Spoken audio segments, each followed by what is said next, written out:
बिस्मिल्लाहिर्रहमानिर्रहीम। अस्सलामुअलैकुम। सऊदी अरब की अब तक की आम खबरों के साथ मैं हूं आमिर शहजाद। अगर आप भी सऊदी अरब के हालात और वाक़यात से बाखबर रहना चाहते हैं तो वीडियो को पूरा देखिएगा। बढ़ते हैं खबरों की जानिब और शामिल करते हैं पहली खबर।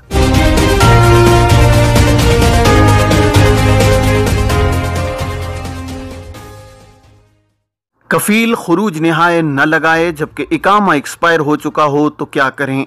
सऊदी अरब में मुख्तलिफ ममालिक के अफराद रोज़गार के हवाले से मुकीम हैं जिन्हें बास किस्म के मसाइल का भी सामना करना होता है। गैर मुल्की कारकुनों के मसाइल के हल के लिए वजारत इफरादी क़ुव्वत और समाजी बहबूद आबादी, जिसका साबका नाम वजारत मेहनत था, उसने लेबर कोड्स और तनाज़ात के हल के लिए इदारे भी कायम किए हैं।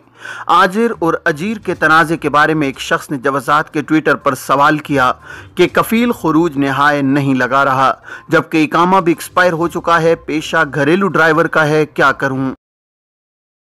इस सवाल के जवाब में जवाज़ात का कहना था कि वजारत इफरादी क़ुव्वत समाजी बहबूद आबादी के शोबा तनाज़ात के हल से रुजू करें, जहां मौजूद अहलकार को दरख्वास्त दी जाए ताकि वो मामलात का जायजा लेने के बाद फैसला सादिर कर सके। वाज़ेह है कि सऊदी अरब में गैर मुल्की कारकुनों के हुकूक के तहफ़्फ़ुज़ के लिए खुसूसी इदारा कायम है। मज़कूरा शोबा वजारत इफरादी क़ुव्वत और समाजी बहबूद आबादी का ज़ेली इदारा है, जहाँ आजिर और अजीर के माबैन होने वाले इख्तिलाफ़ात को हल किया जाता है। ख्याल रहे कि कानून के मुताबिक गैर मुल्की कारकुनों के इकामा की सालाना बुनियाद पर तजदीद करना स्पॉन्सर यानी कफील की जिम्मेदारी होती है। इसी हिसाब से कफील इस अम्र का पाबंद है कि वो अपनी ज़ेर कफालत कारकुनों के इकामों की बरवक्त तजदीद को यकीनी बनाए। इकामा एक्सपायर होने की सूरत में कारकुन का हक है कि वो वजारत इफरादी क़ुव्वत के मुताल्लिका इदारे में शिकायत दर्ज करवा सकते हैं, जिसमें इकामा एक्सपायर होने के अलावा तनख्वाह या वाजिबात की अदम अदायगी के मामलात भी पेश किए जा सकते हैं। ख्याल रहे कि अगर कारकुन स्पॉन्सर के पास से फरार हो जाता है तो मामलात उसके खिलाफ हो जाते हैं, जिसके बाद कारकुन की जानिब से दायर किए जाने वाला मुकदमा अहमियत नहीं रखता। इसलिए इस अम्र का ख्याल रखा जाए कि स्पॉन्सर के पास ही काम करें और कानूनी तौर पर मामले को हल किया जाए। एक शख्स ने सवाल किया कि घरेलू ड्राइवर के तौर पर मुमलिकत में मुकीम था, 2 बरस कबल खुरूज ओहदा पर गया मगर वापस आ न सका। अब एक और दोस्त वीज़ा भेजने का कह रहा है, क्या दोबारा दूसरे वीज़े पर जा सकता हूँ। इस हवाले से जवाज़ात का कहना था कि इकामा कवानीन के मुताबिक जो गैर मुल्की खुरूज ओहदा पर जाकर मुकर्रर मुद्दत के दौरान वापस नहीं आते हैं वो खुरूज ओहदा कानून की खिलाफ वर्जी के मुर्तकिब करार पाते हैं। ऐसे अफराद पर 3 बरस के लिए मुमलिकत आने की पाबंदी आयद कर दी जाती है। 3 बरस के बाद ऐसे अफराद दूसरे वीजे पर सऊदी अरब आ सकते हैं। बसूरत दीगर अपने साबिक कफील की जानिब से जारी करदा नए वीजे पर वो पाबंदी के दौरान भी सऊदी अरब आ सकते हैं। जवाज़ात के ट्विटर पर एक शख्स ने फैमिली के इकामे की तजदीद के हवाले से सवाल किया है कि अहले खाना में से किसी एक या 2 अफराद का पासपोर्ट एक्सपायर होने की सूरत में इकामा तजदीद कराया जा सकता है या नहीं। सवाल का जवाब देते हुए जवाज़ात का कहना था कि अहले खाना में से किसी का पासपोर्ट एक्सपायर होने की सूरत में सरबराह खाना के इकामे की तजदीद में कोई अमर माने नहीं है। वाज़ेह है कि सरबराह खाना के इकामे की तजदीद के साथ ही तमाम अहले खाना के इकामे अज खुद तजदीद हो जाते हैं, जिसके लिए फैमिली पर आयद माहाना बुनियाद पर फीस अदा करना बुनियादी शर्त है।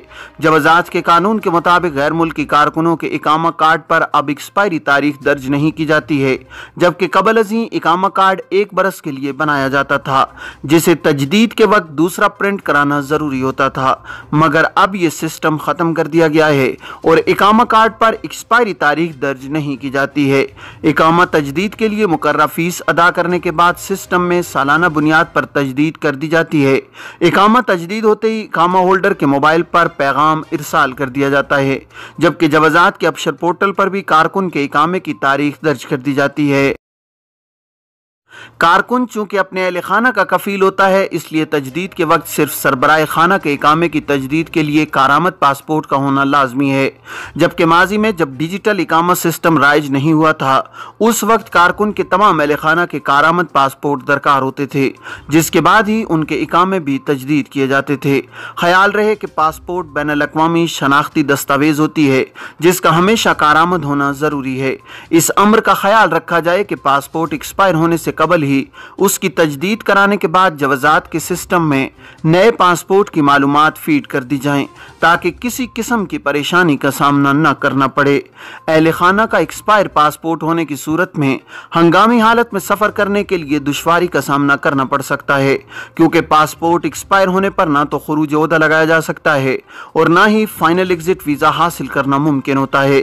اس لیے پاسپورٹ کو ہمیشہ اپ ٹو ڈیٹ رکھا جائے تاکہ کسی بھی ہنگامی حالات میں کسی قسم کی رکاوٹ کا سامنا نہ کرنا پڑے۔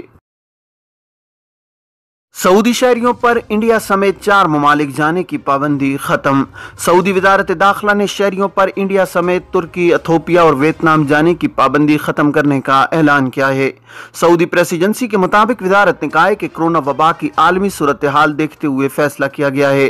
وزارت نے کہا ہے کہ کورونا کے انسداد کے لیے کام کرنے والی کمیٹی کی رپورٹ کا جائزہ لینے کے بعد معلوم ہوا کہ مذکورہ ممالک میں کورونا وبا کی صورتحال اب قابو میں ہے۔ اس بنا پر جن ممالک کے سفر پر پابندی عائد کی گئی تھی ان میں سے مذکورہ ممالک کا نام خارج کیا جا رہا ہے۔ وزارت نے کہا ہے کہ سعودی شہری اب مذکورہ ممالک کا سفر بالواسطہ اور بلا واسطہ کر سکتے ہیں۔ 21 جون کو سال کا سب سے لمبا دن اور سب سے چھوٹی رات ہوگی۔ ماہرین فلکیات نے کہا ہے کہ منگل کو سال کا سب سے لمبا دن اور سب سے چھوٹی رات ہوگی۔ سبق ویب سائٹ کے مطابق یہ کرۂ ارض کے نصف شمالی حصے میں موسم گرما کے باقاعدہ آغاز کی علامت ہے۔ ماہرین نے کہا ہے کہ 21 جون کو موسم کی تبدیلی ہوگی جس کے باعث دوپہر کے وقت بعض علاقوں میں چیزوں کا سایہ نہیں ہوگا۔ یہ علاقے سعودی عرب، امارات، عمان، مصر، موریتانیہ، الجزائر اور لیبیا ہیں جہاں سورج آسمان کے عین وسط میں واقع ہوگا مگر چیزوں کا سایہ نہیں ہوگا۔ یہ وہ ممالک ہیں جو سرطان ستارے کے مدار میں آتے ہیں اور جہاں یہ فلکی مظاہرہ دیکھنے کو ملے گا۔ جدہ میں 90,000 سے زیادہ نشہ آور گولیاں برآمد، 2 شہری گرفتار۔ سعودی عرب میں محکمہ انسداد منشیات نے جدہ سے 2 سعودی شہریوں کو گرفتار کیا ہے۔ ان کے قبضے سے 90,005 نشہ آور گولیاں برآمد ہوئی ہیں۔ عکاظ اخبار کے مطابق زیر حراست شہریوں کو قانونی کارروائی کے بعد پبلک پروسیکیوشن کے حوالے کر دیا گیا ہے۔ محکمہ انسداد منشیات نے بیان میں کہا ہے کہ سعودی عرب اور اس کے نوجوانوں کو تباہ کرنے کے لیے نشہ آور اشیاء پھیلانے کی کوشش ہو رہی ہے۔ متعلقہ اداروں کے تعاون سے اسے ناکام بنانے کی کوشش کی جا رہی ہے۔ الخرج کے کافی شاپ میں جھگڑے پر مصری شہری گرفتار۔ سعودی حکام نے کہا ہے کہ ریاض کی کمشنری الخرج کے کافی ہاؤس میں کام کرنے والے ایک سعودی کے ساتھ جھگڑے پر مصری شہری کو گرفتار کیا گیا ہے۔ العربیہ نیٹ کے مطابق الخرج پولیس نے ٹویٹر پر بیان میں کہا ہے کہ مصری شہری کو شناخت کے بعد گرفتار کیا گیا ہے۔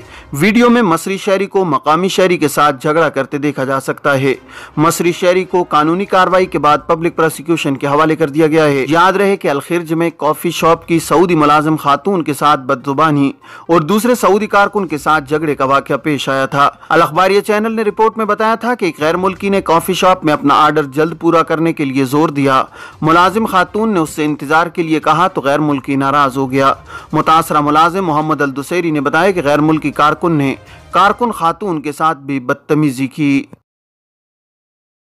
بیٹی کی گریجویشن تقریب میں معذور باپ خوشی سے سرشار، ویڈیو وائرل۔ سعودی عرب کے تبوک میڈیکل کالج میں تقریب تقسیم اسناد کی ویڈیو سوشل میڈیا پر وائرل ہے۔ جب ایک سعودی طالبہ عبیر کا نام ڈگری کے لیے پکارا گیا تو معذور باپ خوشی سے سرشار لڑکھڑاتا ہوا سٹیج تک پہنچا اور اپنی بیٹی کو گلے لگا لیا۔ العربیہ نیٹ کے مطابق سعودی طالبہ عبیر نے پورے کالج میں امتیازی پوزیشن حاصل کی ہے۔ ویڈیو میں باپ بیٹی ایک ساتھ نظر آ رہے ہیں۔ باپ معذوری کے باوجود اپنی بیٹی کے ساتھ بے حد فخر سے کھڑا ہے۔ تقریب تقسیم اسناد کی صدارت شہزادہ فہد بن سلطان کر رہے تھے۔ وہ یہ منظر دیکھ کر بے حد متاثر ہوئے۔ انہوں نے سعودی طالبہ کو اشارہ کیا کہ وہ اپنے والد کا سر چومیں۔ والد کا خواب تھا کہ ان کی بیٹی ڈاکٹر بنے۔ والدہ بیٹی کو ڈگری ملنے سے قبل چند دن قبل اچانک مہلک مرض میں مبتلا ہونے پر خوشی کے اس لمحے میں شرکت نہیں کر سکیں۔ سوشل میڈیا صارفین کا کہنا ہے کہ سعودی طالبہ کی حقیقی ڈگری ان کے انمول والدین ہیں جنہوں نے اس کامیابی کے لیے اپنی صحت اور اپنی دولت کی قربانی دی۔ سعودی طالبہ بھی شکریہ کی مستحق ہیں جنہوں نے اپنے والدین کا خواب شرمندہ تعبیر کرنے کے لیے دن رات محنت کی اور انہیں وہ خوشی دی جس کے وہ منتظر تھے۔ हज मौसम के बायस गिलाफ काबा ऊपर उठा लिया गया। हरमैन शरीफैन इंतजामिया ने हज मौसम के बायस गिलाफ काबा को ज़मीन से 3 मीटर ऊपर उठा लिया है। सबक वेबसाइट के मुताबिक हर साल हज के दिनों में ये रस्म अदा की जाती है ताकि गिलाफ काबा महफूज रहे। गिलाफ काबा उठाने की कार्रवाई इंतजामिया के सरबराह शेख डॉक्टर अब्दुर्रहमान अस्सुदैस और इंतजामिया के आला ओहदेदारान की मौजूदगी में हुई है। हरमैन इंतजामिया ने कहा है कि गिलाफ काबा को बुलंद करने के बाद मखसूस काटन के सफ़ेद कपड़े में लपेट दिया जाता है। इंतजामिया ने कहा है कि गिलाफ काबा हज मौसम में बुलंद कर दिया जाता है ताकि इन दिनों दुनिया भर से लाखों की तादाद में आज़मीन हज अर्ज़ मुक़द्दस आते हैं, जिनमें बाज़ लोग गिलाफ काबा का कुछ हिस्सा हासिल करने के लिए उसे ब्लेड या कैंची से काट लेते हैं। इसलिए गिलाफ को उन मौक़ों पर बुलंद कर दिया जाता है। गिलाफ काबा को बुलंद करने की दूसरी वजह यह है कि इसे महफूज और साफ रखा जाए, क्योंकि बेशतर आज़मीन की ख्वाहिश होती है कि वो गिलाफ से लिपटें और इसे चूमें। ये थी अब तक की आम खबरें। अब तमाम अहबाब के कीमती वक्त का बहुत शुक्रिया। अपने इर्द गिर्द के लोगों का बहुत सारा ख्याल रखिएगा। मुझे दीजिए इजाज़त। अस्सलामु अलैकुम वरहमतुल्लाहि।